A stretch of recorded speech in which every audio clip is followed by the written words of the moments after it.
Je lis du livre de 1 Roi, chapitre 18, au verset 22, ce qui suit. Le peuple ne lui répondit rien.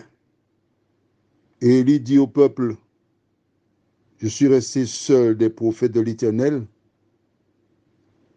et il y a 450 prophètes de Baal. Prions. Seigneur, alors que nous lisons ta parole, de nous aider à saisir la portée, la mettre en pratique et comprendre ta méthodologie. Au nom de Jésus, pour ta gloire éternelle. Amen. Quand Jézabel épousa Akab, le Seigneur savait déjà la fin avant même le commencement. Un premier prophète de Baal est arrivé, un deuxième, un troisième, un quatrième. Le peuple est endoctriné. Et il pose la question, hein, si c'est l'Éternel qui est Dieu, allez après lui. Si c'est Baal, allez après lui. Mais il faut faire un choix. Et la Bible déclare, il ne répondit rien à Élie. Quelle tristesse. Ces personnes avaient une histoire. L'histoire d'Abraham. L'histoire de la sortie d'Égypte. Ils avaient tout ça. C'était bien vivant.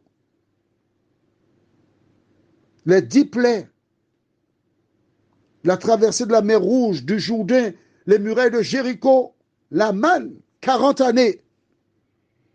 Pourtant, lorsqu'on leur dit de faire un choix entre l'un ou l'autre,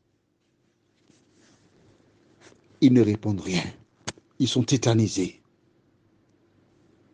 Ils ne savent pas à qui donner le suffrage.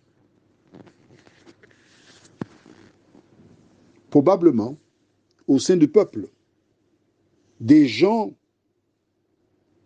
parlaient. Des personnes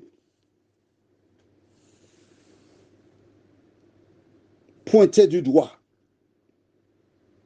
Mais les dirigeants se sont laissés aspirer et suivaient bêtement les nouveaux prêtres qui remplacèrent les sacrificateurs de l'Éternel. Je voudrais te dire une chose ce matin. Des gens peuvent venir enlever les principes bibliques de ta communauté. Ils peuvent présenter de nouvelles lumières, de nouvelles doctrines. Le mal peut abonder. Mais il y a un moment où l'Éternel des armées dira, arrêtez, sachez que je suis Dieu. L'heure était venue. Et là, Élie qui savait que c'était l'Éternel qui l'avait envoyé. Au milieu de 450 prophètes de Baal, il n'avait pas peur. Il se levait pour la vérité. Il a dit, je suis resté le seul. Les anciens qui étaient présents, ils n'ont pas ouvert la bouche. On pourrait comprendre que les enfants qui sont nés tardivement, qui n'ont pas connu l'histoire, gardent le silence. Mais les anciens, ils étaient où? Ils faisaient exactement comme beaucoup d'anciens aujourd'hui, qui ne veulent pas avoir de problème, alors ils gardent la bouche fermée. Mais Dieu avait décidé aujourd'hui, je vais faire éclater ma gloire. Voici un premier élément très important sur la vie d'Élie. Prions. Notre Seigneur, notre Dieu,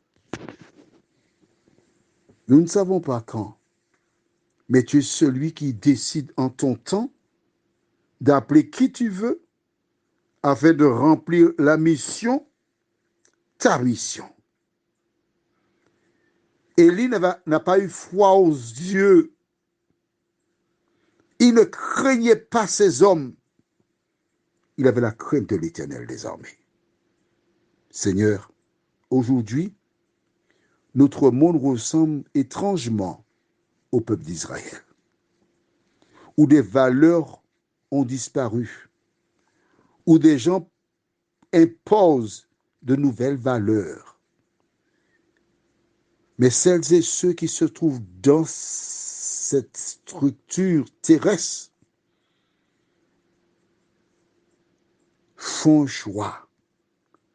Gloire soit rendue à toi, Seigneur, parce qu'Élie est resté ferme.